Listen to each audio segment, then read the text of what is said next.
Channel 4, please do not swear. Am I really not allowed to swear? I'm not monetizing, so it's fine. You can swear if you want. So I will slip up at some point. It will happen. I'm not gonna lie, absolute same. Hello to anyone watching the first episode of Close Species and Where to Find Them. We are joined today by the ever lovely Yukii301. Who I know very deeply. When I was planning the series, I always had in mind on starting with Alec because I have known her for about 3 years now, 3 or 4 years, something like that. And she's always had this like deep, elaborate story of this world called Ella-Bohr. And has since in that time made them into closed species and adopts for people to buy and is sharing that with people. So I thought, whilst I'm trying to work out what I'm actually doing with my life, you can help us on our journey by introducing us to... Hello Beck, thank you for following. That scared the shit out of me. Let's turn that down. Do I even follow you? You should be. What are you doing? Sorry.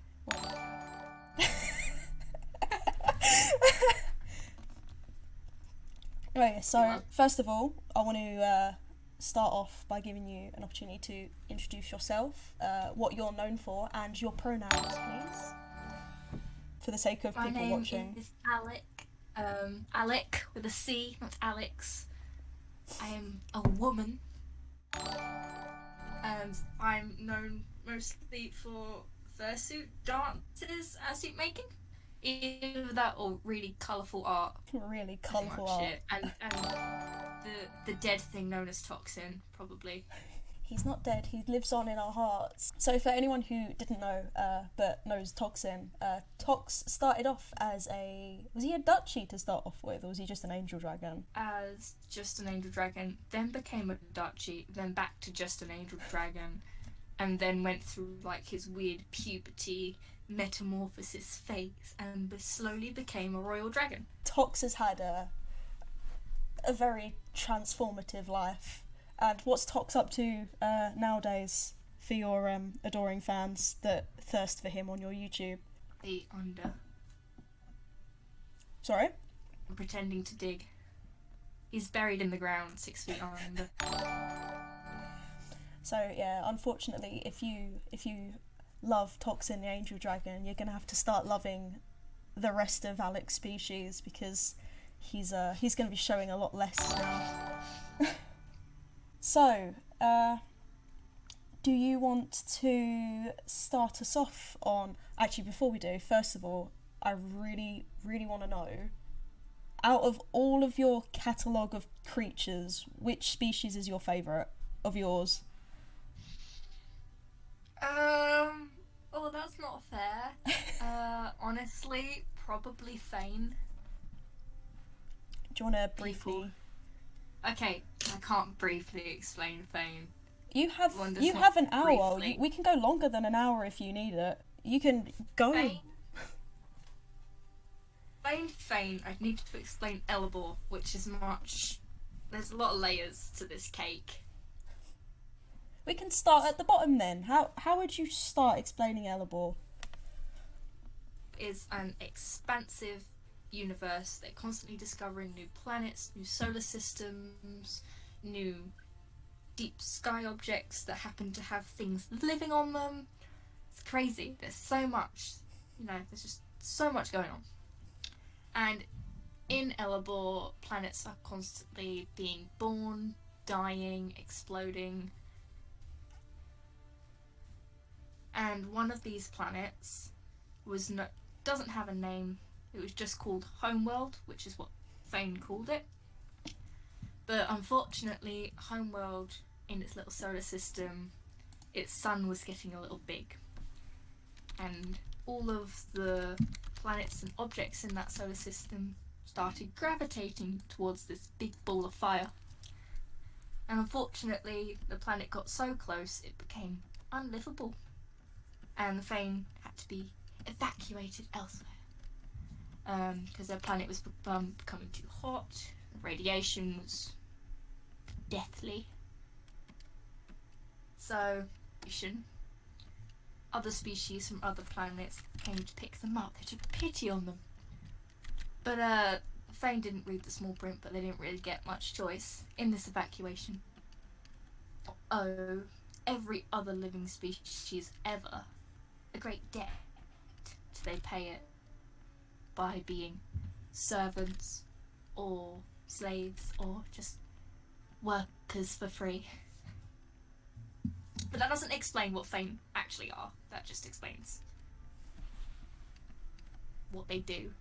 So Fane are transformative, I want to say, species that basically have two physical modes. Mode is a mood form with kind of human features. It's like this giant, angry, quadrupedal, molly. Everything on Homeworld transforms in some way, like from their plants to their parasites to their organisms. Well, all of those are organisms. But you get me. But that's a lovely illustration you're doing there of my awful explanation. I'm just giving the viewers a visual stimulus. To summarise, Fane are werewolves, and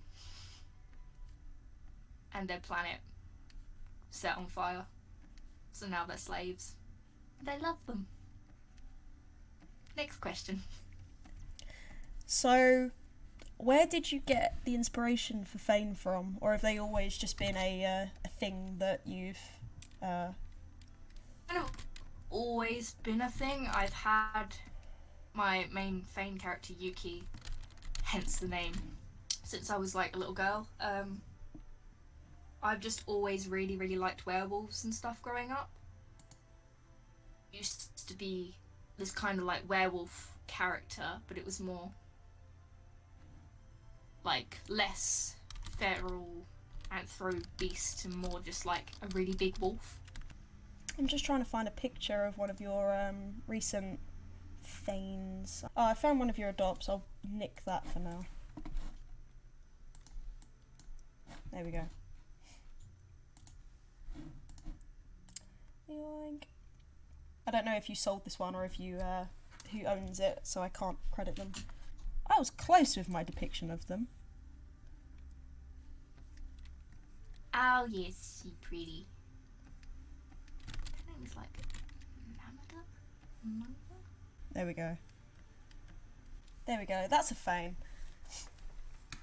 So, how do Fane fit into the rest of your Ella-Bohrian world? Integrated into society when come on brain, you can do it. One of my species called Elkayan, which I've never posted anywhere online really, so no one would see them. They're just like humanoid monkey things. They were on a scouting mission and they noticed there was a inhabited planet that had deathly readings, so they were like, oh, what's that all about?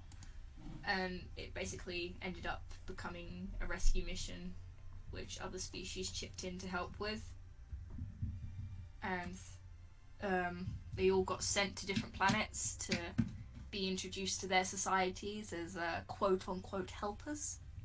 Did they fit in right, or was it a struggle for them? Struggle for them. There was a lot of I wouldn't say racism, but they were treated like they needed to be thankful and appreciate everything that's been done for them, so they were treated as lesser and less worthy because, you know, we've gone out of our way to do this for you, so we're better than you. So Ella-Bohr... Anything asked of them. Sorry, I completely interrupted then. So Ella-Bohr is like your universe now. It's not just a planet. It's not just a world. It's a whole. Oh yeah, no. Ella-Bohr is a planet, but I don't have a name for the universe. And since Ella-Bohr is the main planet of my storyline, I just call the whole thing Ella-Bohr. But Ella-Bohr itself is actually a planet. It's a very small planet, about the size of Earth's moon.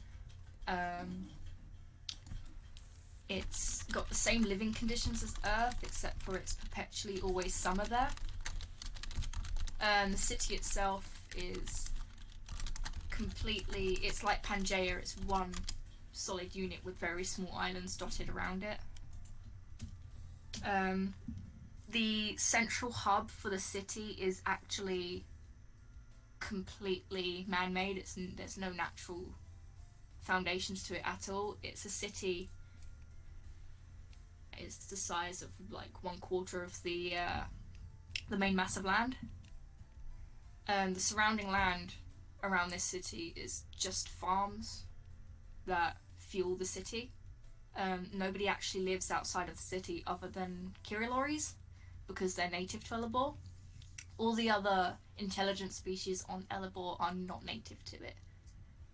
Ella-Bohr as a planet is kind of like... It's a mixture of rich tourists and holiday homes where people go to have a good time, since it's always summer there and everything's like the nature there is very diverse and pretty, and it's basically where the posh people go to have a nice time. And then the bottom of the city is like the workers and the slums. The city has levels, so the slums is actually below water level. There's quite high pressure down there. It's kind of like favela built almost, but like apartments, very much on top of each other. And then like the top of the city, there's gardens, there's little fields, there's little like man-planted forests, and these massive driveways and like skyscrapers. Just rich kids. Elibor also has a castle built on the very top tier, which is where the king of Elibor, or the queen, reside.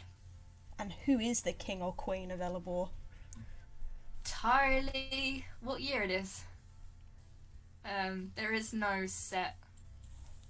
There's not one ruler for the storyline of Ella-Bohr, because I have so many different characters that take place in different times. We're going from Mika's timeline. The king of Ella-Bohr would be my LKN character, Aaron. For anyone who is wondering, this is Mika. The troublesome looking little ship with the long ears, even though her ears are even longer now. So Kiriloris, which are these, although I'm pretty sure this picture's outdated now, are the only native species to Ella-Bohr. Everyone else is a I was about to say imposter, that's the wrong word. Filthy immigrant. How do Kiriloris feel about things like the immigration of other species, or are they kind of just used to it at like the main point that you look at it at? Oh, Kiriloris absolutely detest the city. They detest their outsiders, but it is a good source of income for them to trade with the city. Kiriloris, like the actual city of Ella-Bohr started out as a lorry city. It was very old, like a social hub for lorries, because lorries are very loving, kind, open, generous people. Aliens, which were the first ones to settle, took advantage of that and ended up pushing the lorries out of their own home.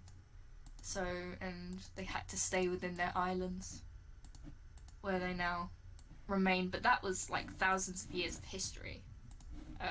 So lories are used to their way of life now, like remaining on their islands. The lories are the main breeders for royal dragons. I'll get into that in a bit, but a lot of their income is selling good genetics of royal to the city. Fish and fruits that don't grow on the mainland anymore. But to answer your question, lories, they don't like city folk. Outsiders are not welcome into lori territory unless they've got a permit. Or what? Well, lories call it a blessing, but it's technically a permit. And they have to be accompanied at all times by a guard. But lories are allowed to go wherever they want in the city. People don't care about lories, it's just the lories that are salty. So the lories breed royal dragons. What does the city need with royal dragons? It's better genetics, bigger gene pool for their royals because their royals are becoming inbred. So royal dragons are completely extinct in the wild because it's decided that only rich people should be able to afford royal dragons and they should be a luxury. It's hence how they got their name. So they basically took all the royals and killed the remaining ones into captivity and bred them, but they could never really tame them down as well, and the gene pools got smaller and smaller, which is how we ended up with the breed variations in royals, like the brawns, the racers, the toys. So for better gene pools and the lovely regals, they trade food, currency, and likewise to the lories to get nicer bred royals. So is there a difference between the royals in the city and outside? Did you say that's where the species came from? Originally, royal dragons were just wild, that lories had domesticated, and then you have their wild counterparts which don't exist anymore, which are just called the true dragons. But in Kiriloris, I haven't translated that yet, but in Kiriloris they're just called the true dragons. They were much bigger, a lot more feral and angrier. They used to like eat berries and fish and small mammals. They'd sleep upside down in trees, but royals still do that. But the lories had their domesticated version of royals, and then Alcaeans tried to domesticate the wild royals. So there is a difference, but because throughout the thousands of years they've been breeding the lori royals with the city royals anyway, there isn't really a distinct difference anymore, like looks wise and temperament wise, but there used to be. Yeah, it's kind of blurred now then. Fine, but lori royals will always have that better temperaments. They're always better trained as well because the loris actually train their royals, whereas a lot of city folk just let them lay around in the mansion like pampered pooches. So in the city, can you just buy royal dragons like you can get a dog? Can you just go to a shelter like the Ella-Bohr and Society of Protected Animals or something? No, you have to get them from a breeder. They're very, very expensive. They're a luxury pet. You can ride them as well, so they're treated like horses. They act like giant house cats, but you can ride them and they can fly. But they are definitely they would cost thousands of units just to get a kit. An adult would be even more depending on the training, and it all depends on the breed as well. Regals are the most expensive. Have you got a sheet with the differences on that I can show the... I have different sheets. That's fine, I can put them together. Or you can chuck them together, or you can. Yeah, I'm loving the outfit designs that you've put on this lorry. That is my girl Tyra. I've just had a pop-up on the stream saying Aladon's donated $1, so the entire Aladon species has just helped save Australian animals. Thank you, Aladons. You are wonderful. Also the breed's standard, but I don't have like a picture on par with those ones, so I'm just gonna send you a ref sheet. And Merlin is the standard, you say? Yeah, he's... Oh, a little bit of lag. That's probably because I'm downloading something. And no, Merlin. Hello. Merlin butchered the Wi-Fi, so Merlin is not getting a feature on stream. My son. Bad son. So, would these have been bred for specific jobs then? They, bronze are more farming for lorries. Like, they would pull plows and things like that. In the city, there is underground fighting rings, which brawn are used a lot in. Are legally used for, like, it's very similar to greyhound racing, apart from they can have a rider or they can just be on their own. Racers can only carry one human-sized person. Very good flyers, so they tend to use their legs more with small wings.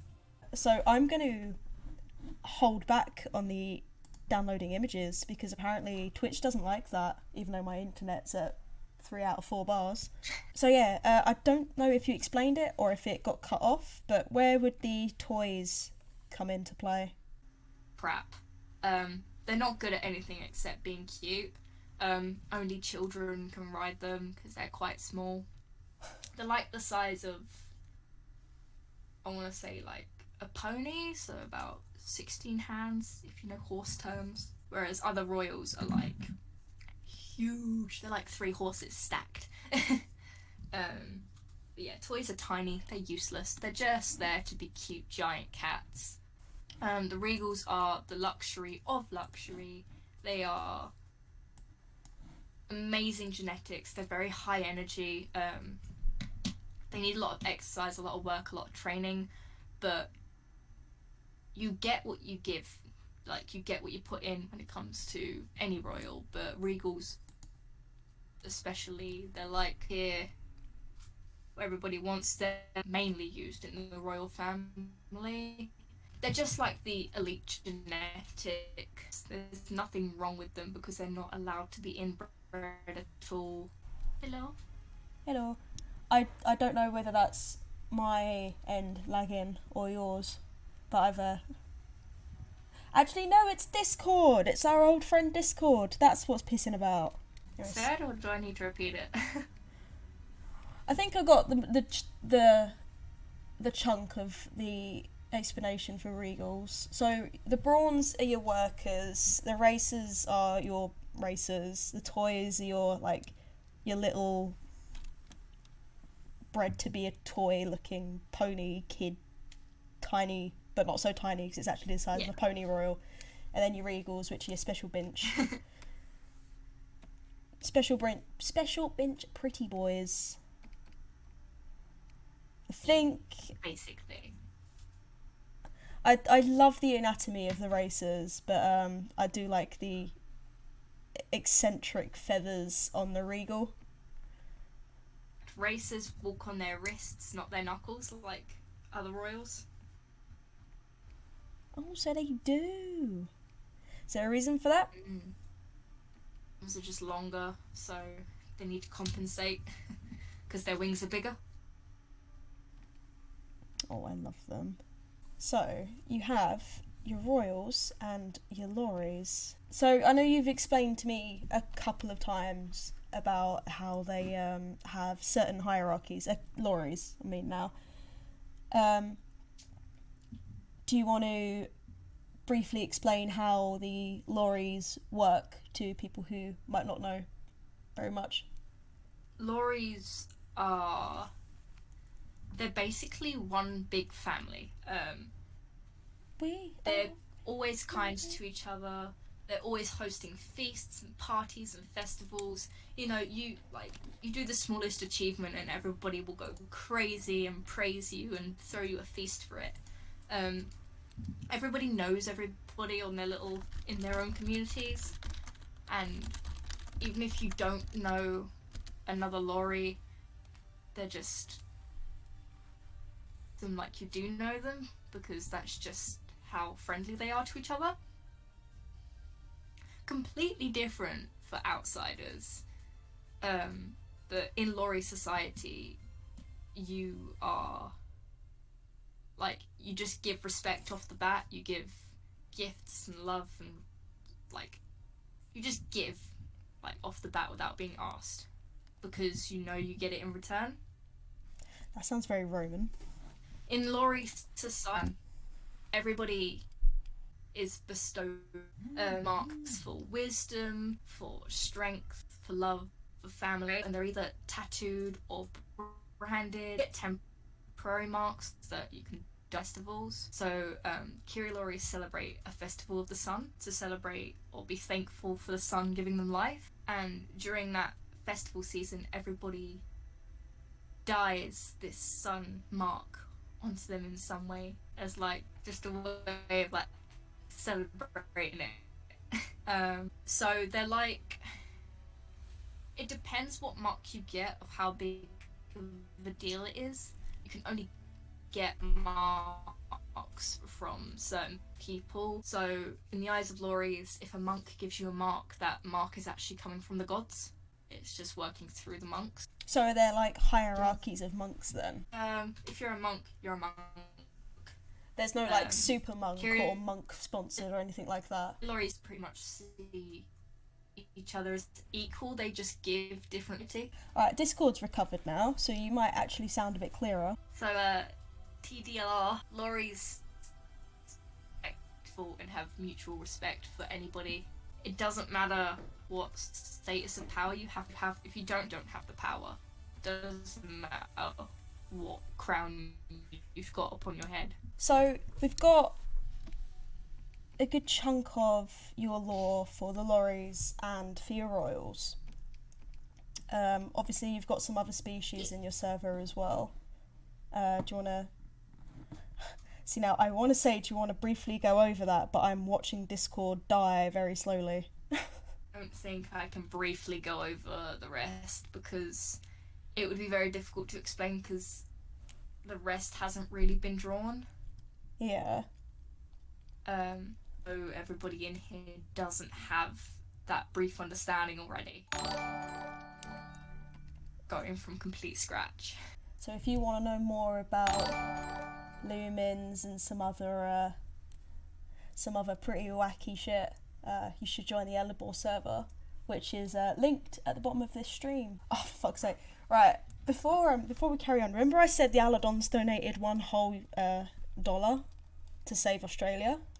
Yeah. Yeah, it came with a note that said, "Can't believe Mika's an Aladon." I forgot to tell you that.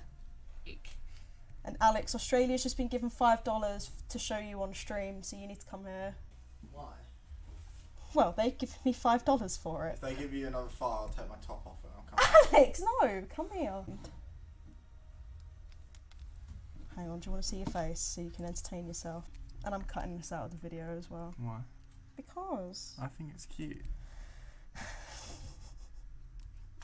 What, you? You think this little face is cute, yeah? No, I think your little face is cute. Bye-bye. Get out my stream, go away. Bye. Should we just have you doing it next time? What? The stream? Yeah. Yeah, if you want. Put on my clothes and be like, "Hi, my name's Beth." Anyway, right, so we've briefly gone over your Loris and your royals, as much as the internet will allow. You've Yeah. given them some backstory. There's more of them in Alec's Discord, which is linked below. I want to shimmy on over to the other topics that I had in mind now. Now we have some juicy story. What made you... For fuck's sake, I'm not doing that. I'll do that in a minute when we're finished. What made you want to make Kiriloris? Because Loris were your first close species, weren't they? Or were royals first? Oh yeah, because of course they're open now, aren't they? Well, they're regulated and opened now. Well, they're not even regulated, they're just open. So, what made you feel comfortable enough to have them as an open species, and what are your requirements for them to be an open species? it's not allowed to go outside of that at all. The shape variation, so ear shapes, tusk shapes, and markings, amount of fur. You're not allowed to step outside the net at all. So there's no different tails, no extra wings, no nothing, none of that, because they are literally a set species. You can't deviate. So you've got like a variation chart or sheet that people can work off of to make their own one. I have a set list of, but it basically it's that if you felt happy to make them an open species, because I have a lot of time to regulate so many different species. So it was halfway through trying to explain why you felt comfortable about making loris an open species before Discord decided it was dinner time. So, can you hear me okay? Yes, I can hear you absolutely fine. Right. So basically, I think it's different if you only have one closed species that you're trying to regulate compared to like something stupid like 7, which isn't even all of them. My brain gets frazzled and I can't kind of keep up with it all. Even though it's a very small community, it's still a lot to process, which is one of the reasons I've stepped away from managing for a little bit. But I love having loris as an open species because it gives me a break, and I also get to see what people come up with and their designs for loris, and it's really, really nice to see people creating their own character based off of created. Lovely to see people's own design, that makes sense. And I love seeing people integrate like lori culture into their designs, and it's just really, really lovely seeing what people can come up with. What makes Royal Dragons the one that you want to close over all of your other species that you have in your Ella-Bohr? Actually, loris and biolumines are the only ones that are open. Okay. Oh wait, no, they're not. Novu are also open. So Fane are closed as well. Fane are closed because I've had them since I was little, so they're quite dear to my heart. Royals are closed because they're cute, to put it simply. And out of all of my species, royals are the ones that get the most attention. On YouTube and other social media saying like, oh yeah, I want a royal. Can I make my own, etc, etc. I just get worried about them getting popular and not being able to regulate, so that's why they're closed at the moment. Because like, especially with Toxin, like the hype of Toxin was strong. It was very strong, and people, like, I've had people make Royal Dragons even though the species is closed, and I've poked them and been like, hey, you can't do that, and they're just like, yes I can, fuck you, and then leave with their purple Toxin. There's a purple Toxin and a blue Toxin. Yeah, it was the Toxin hype, which is mostly why they're closed, because people see something cute and they want it. They want to copy it, or they just want to be part of it.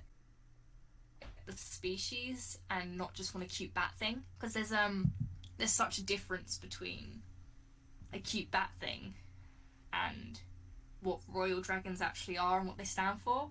Do you think that's the main distinguishing feature between Royal Dragons and, say, just like a fluffy wyvern or something, or a cat fluffy wyvern, is the lore and everything that goes behind them? It's what comes with it, as opposed to the actual species itself. Because I know a lot of outside people would look at them and be like, oh, but that's just a dragon with a cat face. That's what I'm about to explain. I think what people in the fandom understand is that she's have such specific anatomy, but people tend to ignore anatomy a lot. Like, so many people will just completely just fly over their head, and they see things as set definitions, or set categories rather, not definition. So K-line, feline, I canine, identify as a dragon, dragon. dragon, and then I don't know. Let's chuck reptile in there. People don't look at something and think, "Oh, that looks like a proto-mammal," or they don't look at it and think, like, they don't see the anatomy that the creator sees, or the specific little design traits, or the way that their like the inside of their body works, or the way that, like, growing up, things like that. Like, people in the furry fandom don't tend to see those points, so in their mind they might look at a royal dragon and just be like, yeah, that's a fluffy wyvern. But I look at royal dragon and I see the specific anatomy that makes it unique. I see the lore behind it. I see my characters, and yeah, you get me. But so specific bone structure, specific like, for example, royals have curved spines like rats, but they're always drawn with that kind of curve to their back like normal dragons.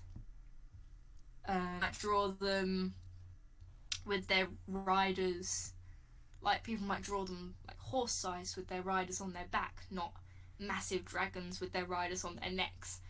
Things like that.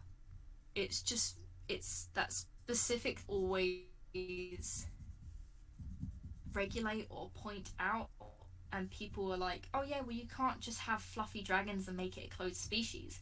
Whereas you, as the creator, you don't see a fluffy dragon, you see your species because you've worked really hard to make them diverse in little ways.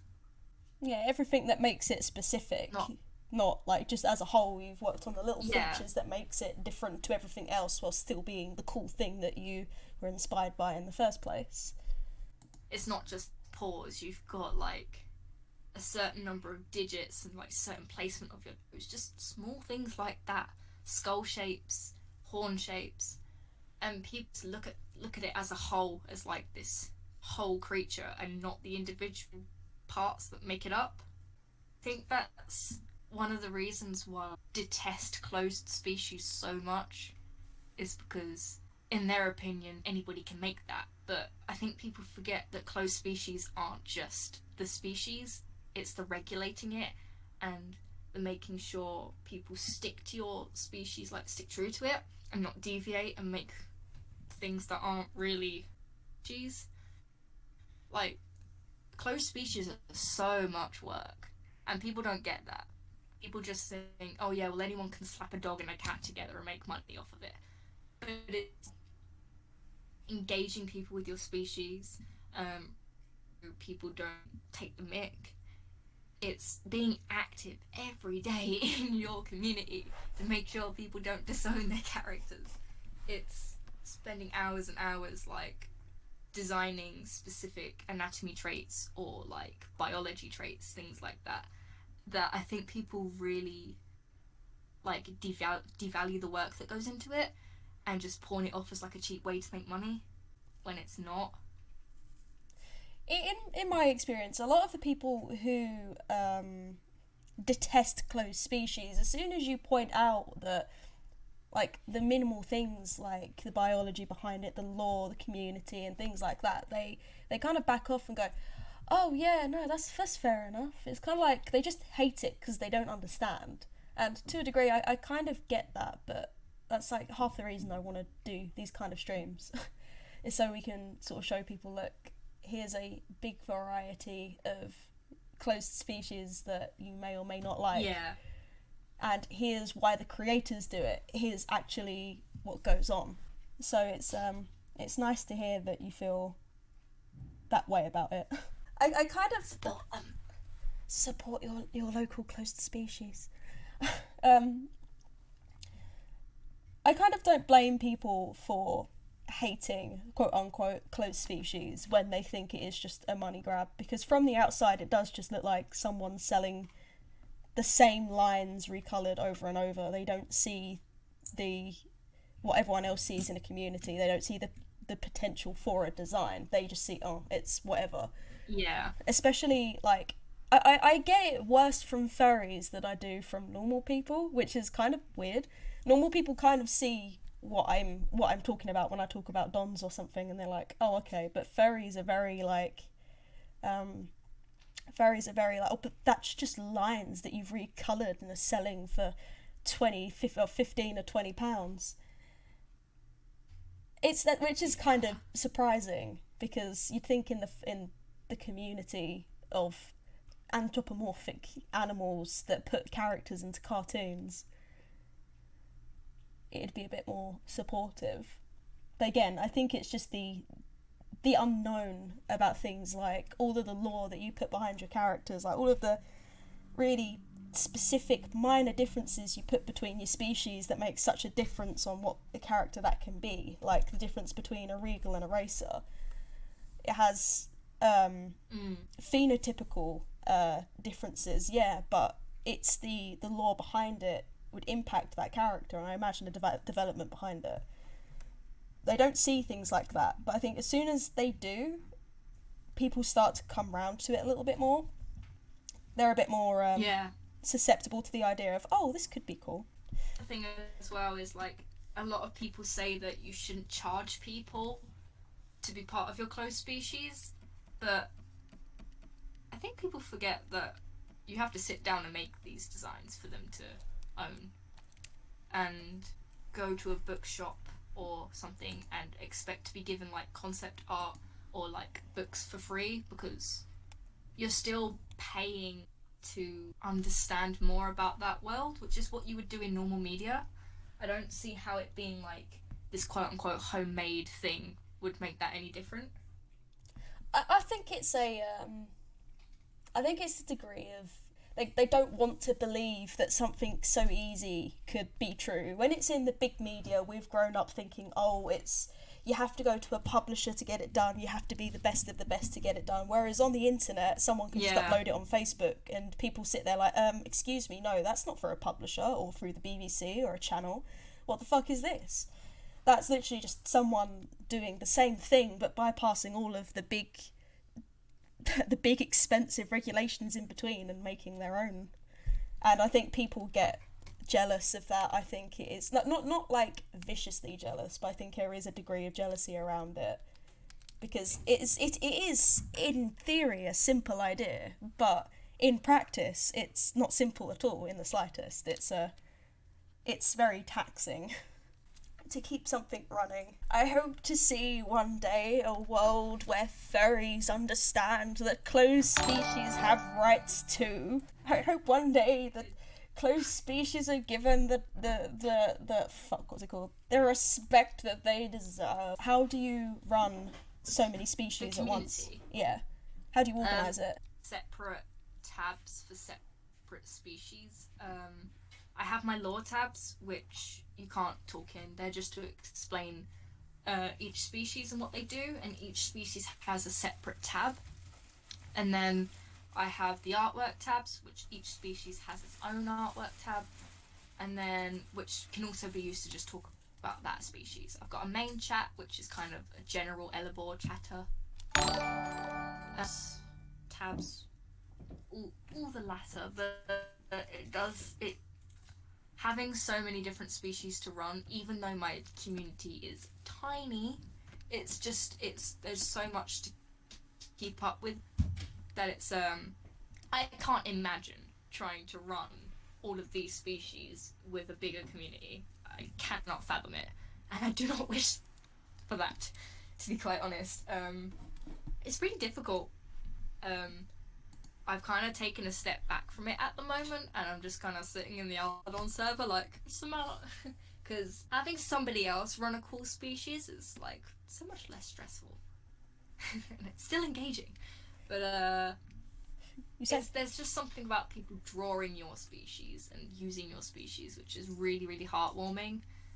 And the thing is when you stop engaging in your own species or struggle to regulate your own species is when other people lose interest. Yeah. So it's not just like regulating my species, it's being active about them, which is impossible for me to do because I have multiple ones. So I can't just be constantly like egging on all of them at the same time, because me myself as a person, I tend to jump from species to species and what I'm liking at the moment and what I'm feeling. One follows me on that, so I can't have that same level of hype for everything at the same time, which makes it really difficult to keep the motivation of the individual species going. It keeps all motivation there, but it stops the progress for the species as individuals, because say if I'm focusing on royals, all my other species, those channels they're just ghost towns, there's tumbleweed blowing. If I'm focusing on fame, the royal channel has suddenly got tumbleweed blowing. It's your species follow the creator, and wherever the creator goes or wherever the creator talks about, they follow. So the moment you stop engaging your community, they stop using their characters, and it's really frustrating. So I tip my hat to anyone who's running multiple species and keeps everyone engaged, because I'm not an octopus. I don't know how well you know DeviantArt species or FA species, but there's a kind of species you can get, a kind of closed species called ARPGs. I think that's action role-playing game, but I don't know if it's something else. But it's ARPGs, and it is literally a role-playing game, and they have like these huge worlds that have all of these different species in it, and like people either need to compete in events that the admins put on to get points for each of their characters, to like level up their characters. I'm sorry, I just hit my microphone. To like level up their characters and to get things like mounts and pets and all sorts of things that they can draw, and it encourages them to like draw in certain scenarios and stuff. And there's particular species have like, I kid you not, about like 30 or 40 different species all managed within one group in DeviantArt that all run off of the same events. And it's fucking mental. Every time I go in there, I'm like, who's organising this? Who's arranging this? Who's making sure? Yeah, it must be a huge group. Like, I've purposely not looked too far into it, because I've been trying to get hold of them. So like, I want to get someone on to be like, how are you doing this? But so far, no luck. But I will get one. I'm determined. Honestly, having Ella-Bohr as like an MMO is my dream. It's my end goal dream. Yeah, you're gonna need like 30 people to manage it for you. 30 people with your vision as well. I think that must be the most. I mean, like an actual game that you can download and play and run around in. Oh yeah, you're gonna need way more than 30 people. Yeah, like Ella-Bohr Online. Zelda, but Ella-Bohr. Zelda-Bohr. Yeah. Zelda-Bohr. Yeah, I'm trademarking but everyone has green hats. Oh no, it's not. And shit cars. Oh my god, it's not Mika, it's Mink. Or Lika. Or Lika. Yeah, these like massive closed species worlds that people run, and people get like infatuated with them as well. Like, I think if Ella-Bohr was to ever explode and you had like as many admins to your disposal as you wanted, I reckon you should like go into something like that. Like, run it like a huge D&D session, just with all of your Ella-Bohr and species, all with like big fancy ref sheets. It sounds like it would suit it. Great. It's just so much definitely managing. finding that. I quite enjoyed like casually running it and like going into other people's species servers and being like, this is my vacation time. Cannot imagine running a bigger server. And I don't think I want to. I think I'm happy with my level. The general rule is just make sure you've got enough admins, not too many, not too few, and make sure they're the right people. If you've got a good set of admins, it's a lovely experience, and you want to expand. When you've got difficult admins, like I used to have with my old with Sheefish, pardon me, or if you've got people who aren't really dedicated to it and you're just hiring your friends, yeah, it gets hard and it gets really taxing and you're just like, yeah, I don't want to do this anymore. And like what you said with like people follow the creator, you end up wanting to sort of like distance yourself from everything, and then you do, and then everyone distances themselves, and then it's bye species. It's like, you were a cool idea, but you were done wrong. I think you've got a pretty good set of admins in yours, haven't you? Well, obviously, I think I've chosen well. Apart from Marty, because he doesn't do his job. Dun dun dun. Marty, the you're sacked. Role, because he said he would do, said they would do. So I was like, all right, yeah, and he did it for a while. And now he doesn't read the server, so I'm gonna. But yeah, chivalrous, bubbly. Love you guys. To anyone who good admins who doesn't like know, or anyone who's watching on YouTube, Marty is the boyfriend, so we're allowed to shit talk him. Yeah, there's a reason Alex isn't an admin in my server. Oh, sniffing noises, that's disgusting, I'm sorry. Yeah, so for people who have a really cool idea and want to start selling them as designs but people can't make their own, what kind of advice would you give them for starting out? Your species is definitely finalized before you start making adopts, because the amount of times I've changed a species halfway through and people already have adopts, it's a bit awkward. But selling wise, have variation, just the slight variations. Like, look at people or like other animals. I think that's a really good example. Some people might have bigger noses, smaller noses, depending on where they're from. Some people have longer hair, curly hair, straight hair, just things like that. I think is really important when it comes to close species. Depending if your species, has those things. Pick whether you want your species to be bright colours or not. I think having a reason behind your characters or your species, either having natural colours only or bright colours only or a variation of both, explaining why certain colours in your species I think is important. So like, for example, Ella-Bohr is a very brightly coloured planet, and so Loris and Royals can have brighter colours because it's like a display thing. Everything in Ella-Bohr is very used to like attract mates and things like that. Just have a reason for everything. If your character has markings, have a reason for it. Or if you sell it as is, make the person who's buying it come up with a reason for it. Like, engage them. What about things like I don't know, I kind of follow, I'm a terrible friend for anyone who's watching.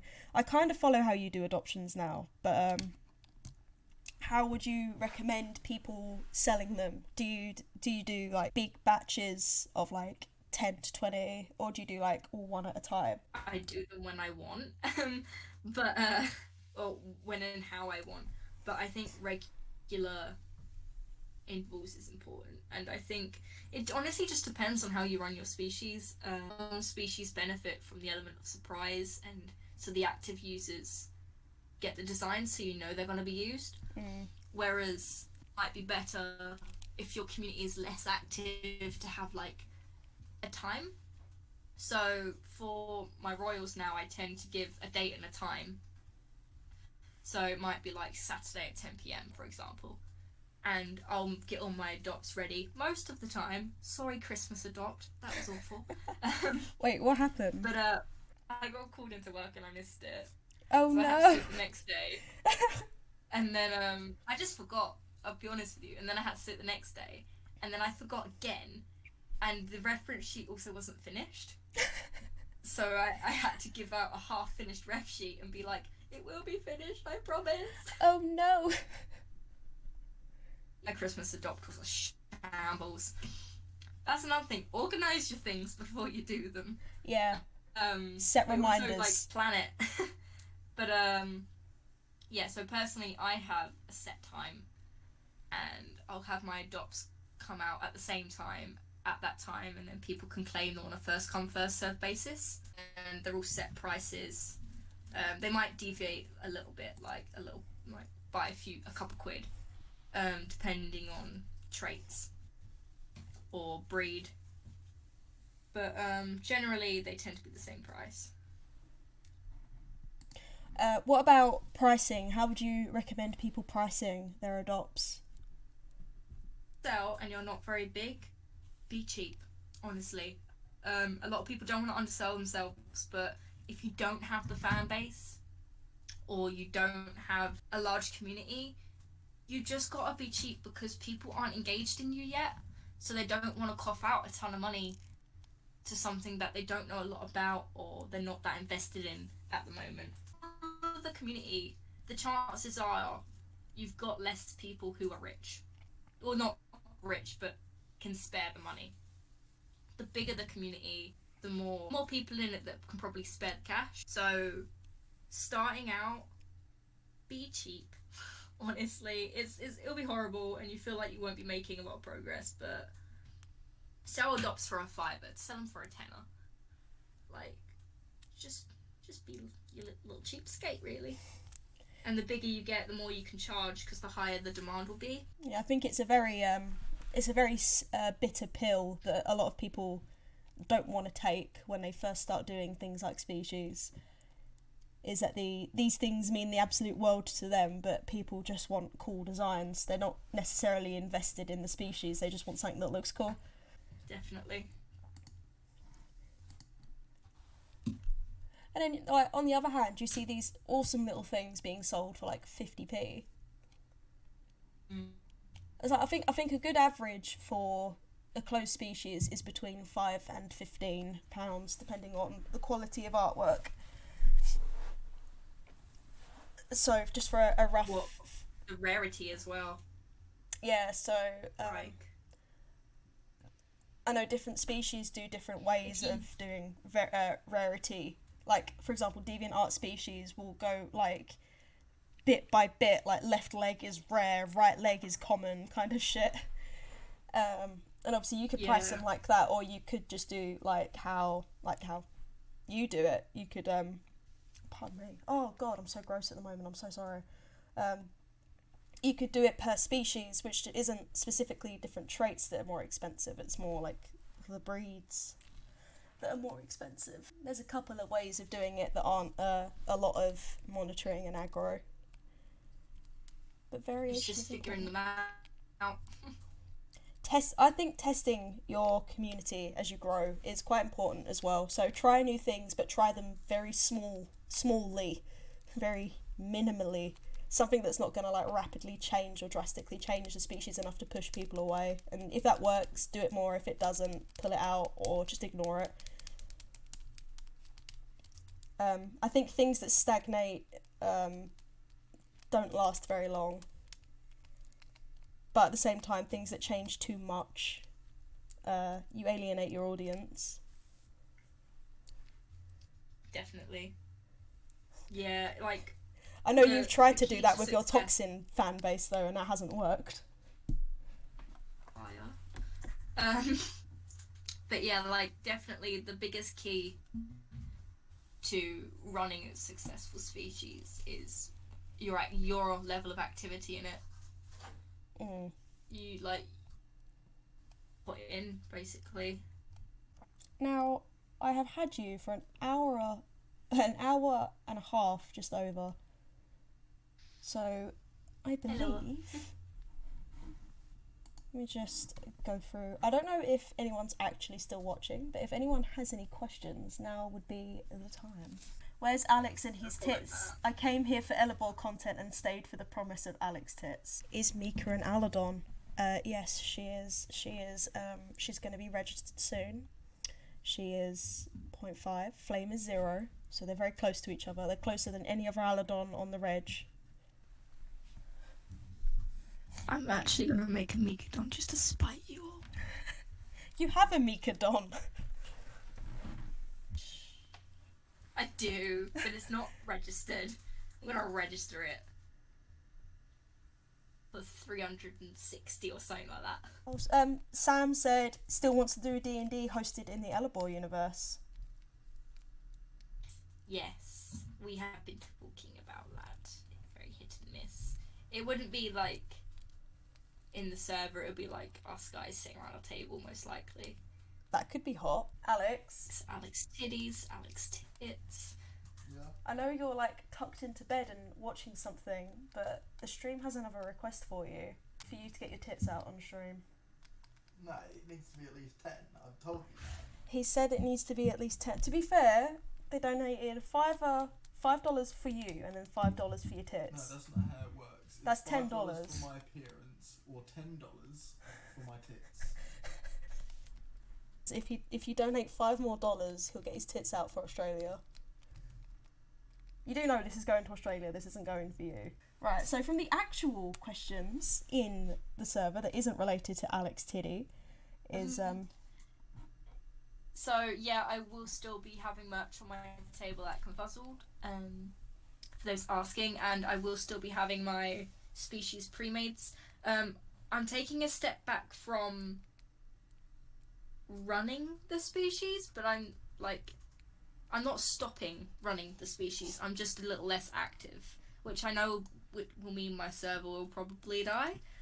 we won't let it die. We'll keep raiding it, keeping it alive a little bit. There'll still be merch. Royal breeding. I take pairings that aren't related most of the time, and well, I mean, you can breed your related royals if you want, but they're gonna come out broken.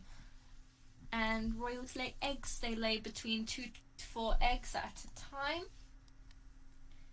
And those eggies hatch if you draw your egg. Yeah, your egg will hatch faster depending on how much artwork you make it. So normally it will hatch in 7 days.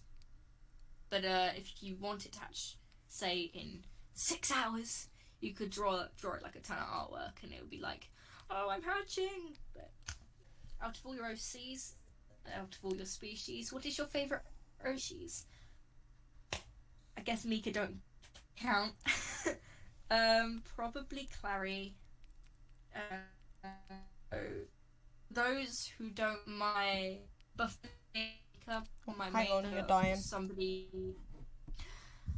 Why? Try again. Hello? Hello? Yeah, it's green now. Hello? Go. Hello? Go. Okay, talk quickly. For those of you who don't know, Yuki was my main character growing up. She is a Fane. She married a lovely handsome Fane called Ivy, and they had a child. That child is one of my characters called Clary, and she is Mika's age, and they are gay. But yeah, Clary is my favourite out of my own species. It would either be Clary or my Lori girl, Kalita, who is the Lori princess. She's a spoiled brat. Is Flamey a crux? Yes. I've lost all of the messages because I had to reset, so... Oh. Word. Very hot. I came late. Who is Alex? Alex is Flamey, albino twat face's other half. This beefcake, get your tits out for the kangaroos. Love heart, but with a pound symbol. Kuel said, lots of Jesus emojis. Cure said me lots of on Jesus angry emojis. face. Vex said, please, we need titties. Mia said, how much for his toes? Dan said, sold. Naruto Swa said, hi, that's albino. Hello, And whoever that is. PC Ente, what lore and species are you talking about? But you've come in at the end of the stream, my friend, so you might just have to wait for the video. But we are talking about my species, giant cat bat dragons, and then tribal dragon people. Crocodile faces. Is crocodile bird faces. Wait, no, crocodile snapping turtle faces. I was gonna say. Yeah. Yeah, the stream that I put up on YouTube, I'm gonna try and edit out all of the bits where it dies a little bit, but the beginning of it was quite difficult. But I forgot that the lovely members of the Aladon server have boosted it up to tier 3, so we have a better call quality in here. So halfway through the stream, it improves. Bubbly said in the server, what is your favourite Thane form? Oh, that's a good one. Thane have 2 canon forms and 1 furry fandom form, which is actually not canon at all. I am a sucker for the furry form, won't lie. But my favourite form would have to be the feral form. When they transform, they just have this pure adrenaline rush, which just makes them erratic almost. They have complete control over their minds and their thoughts, but everything is hyper, everything is exciting, everything is too much stimulation, they're overstimulate. So they just kind of go nuts. And when they transform back, it's like instant regret mode. On their planet, everything had feral and anthro forms because it's really difficult to explain. The body language on that planet was very minimal, and so certain species would have different modes of like, I don't want to talk to you, go away, or I'm friendly, come play with me, or like, don't eat me, or like, I don't know, come eat me. Well, not that one, but slowly that just evolved into like defense mechanisms and stuff like that. So everything transforms in one way or another, from the plants to the people. Fane transform as like a way of being more powerful and more brawn, but when they're in their like anthro form, they're more nimble, they're more quick, they can climb. But everything on the planet works like that. If you could keep any type of royal as a pet, what type would you keep? I would want a racer because they're lanky boys. Wristy boys. and they're quick, and I like them. Hey, go, I've got a question. What's happened to Tarlin/Candy? I know you sold Candy, but Tarlin, where is he? Give me the boy. But Candy is dead. Tarlin still exists, but Candy is dead. Isn't really Candy anymore. They're not the same person. Tarlin is a separate character now. It's just for a little trivia for people who may be watching. Flame's ear has 2 notches out of it, and I asked Alec if I could take those 2 notches out of Flame's ears in the same ear as Candy, because Candy was the first fursuit that I ever wore, and he meant a fucking world to me. And Alec murdered him and remade him and then sold him to a stranger. So Candy is no more, but I tried to refurb his old base and it fell apart. So I was like, okay, time to make a new one, and he came out looking like crap, so I sold him. So the only remaining part of literally the character that got me really hardcore into the fandom is the 2 notches in Flamey's ears, which is if anyone's wondering, this is Candy kind of redesigned here. Oh, the curly ears. Why do Kiriloris have curly ears, Alec? The curl in their ears is actually hollow. It's so they can pick up certain sound waves that are only spoken in their language. So yeah, that's an important question. There's another anatomical trait that you now know about. How is Mika and Flame's relationship?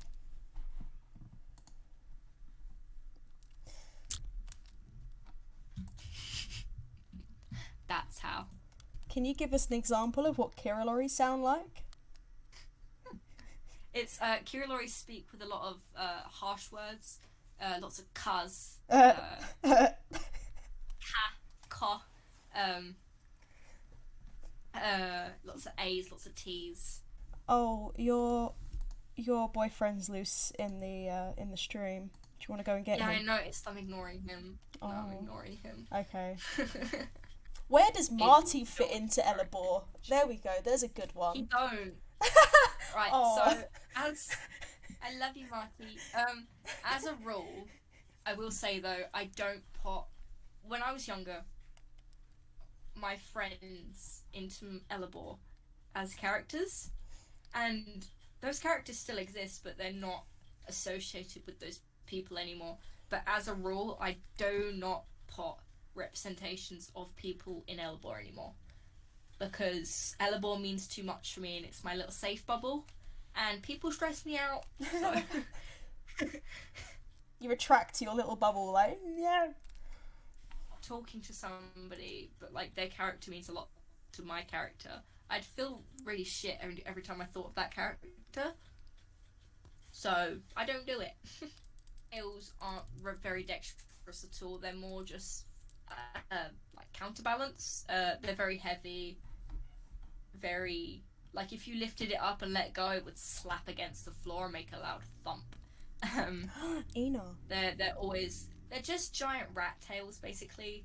The only time they're really used as a counterbalance is when they're flying, but the tails also, they're so heavy it helps ground them, because their wings are always in the upright position when they're walking around. They get a lot of wind and like draft, and it can kind of blow them over, so their tail is it's like a weight to keep them grounded. We can hear your royal dragons thumping around in the cage behind you. Can you go to sleep? Thank you. It's just him. It's just him. Everyone else isn't. No, wait, there's Dexter.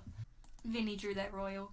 Not royal, fuck. Lori, I know the difference between my species. Oh, I think you should show me where. Check in the server, it's in Lori artwork. Look at that beautiful child. I'm going to put that on stream. Watch Discord have an issue with this. I love the tusks on the Loris now. I think one of my favourite tusk variations is the Lori the Ember Maid. Let's see if I can find it. Very nice tusks. They point kind of downwards. Very nice. There is literally no limit to tusk shape. You can have curly tusks if you want. Like, I really encourage people to go ham. But males have to have tusks that go higher than the top of their muzzle. You can have them lower, but they would have to be like constantly filed down. Is there a reason for that, or is it just a preference? Genetics. They're just bigger because like competition and stuff, like naturally, not in society. Oh yeah, right, no, Kenji's put up. Yoink. I love this picture that Kenji did. Oh, that one's got artwork as well. Oh, I love Darce's Loris so much. Darce has lovely Loris. So here we have Darce. When you catch up, you're going to need to explain the dynamics of these characters. Appreciate Kenji's hands on that royal. Yes. They're lovely. Neck. Good anatomy. Very good anatomy. The face is so soft as well. It's just like... Nice little ears. Royals are meant to have little ears. Bean ears. Neo, did you just make that ref? Because I love it. Beautiful baby. My royals more doo-dah. People to hype me up for my own species, so I use them. It's them hours.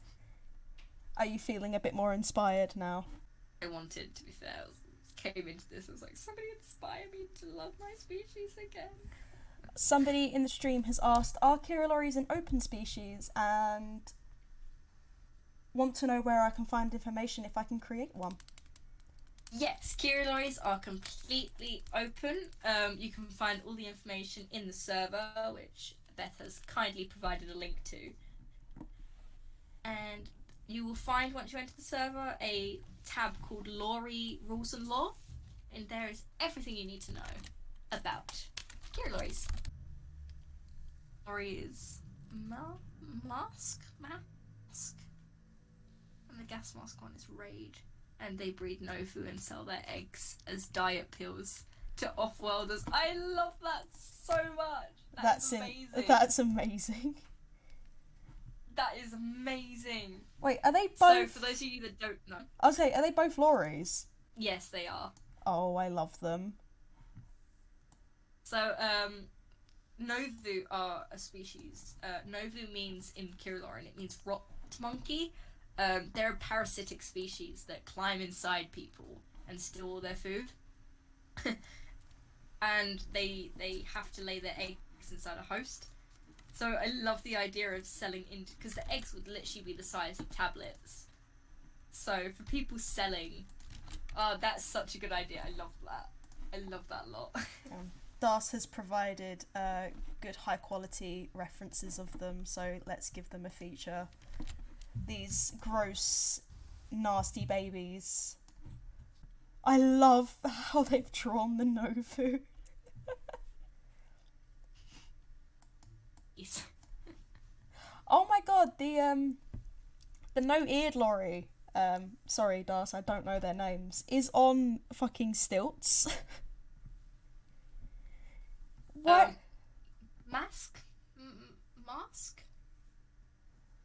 What happened Is to the their English one? legs? What happened with their legs? Mascot savaged when they were younger, lost his legs and his ears everywhere. So anyone who's like watching the stream, this is these are, I say fan created lorries, non-maker created lorries. So this sort of gives you an idea of the kind of stories and things that you can actually do with your characters. Just go for it. I'm trying to find your The one now. thing I'd like to say is that all Ella-Bohr and species actually interact. So when people take multiple of my species and like put them together in storyline, it pleases me greatly. World and everything in it interacts. They just happen to have separate tabs to manage it. Thank you for anyone who's joined and put up with shitty Discord quality. I hope the next one isn't so rough. Have you got any last words, Evil. Alec? Guys, reduce, reuse, recycle, buy reusable products, and buy electric cars. Thank you. Walk more places. Say Get a bicycle. Say hello to Ellie for In me. your PSA. I heard her. Did you just hear her? I did. Tell her I said hi. That's her saying. That's her saying, "Let me in. I'm outside and it's cold." Oh. Okay, so this is all contact information for Yuki if you want to talk to her about any of her species. You are better off probably going to the server and poking an admin because they're just as passionate about it as she is, and like she said earlier, she likes to hide in other servers and observe. But she's also a artist. I featured a lot of her artwork in the stream today, so she may or may not be open for commissions if you're interested in that. Poor hi. Feed your poor local artists. Yeah. Contact information. Discord server probably down there. And I hope everyone has a fantastic evening. Thank you for joining. I'll see you next week for, I believe, is Wickerbeasts. Hopefully, we'll see. Thank you and a good night. Adios.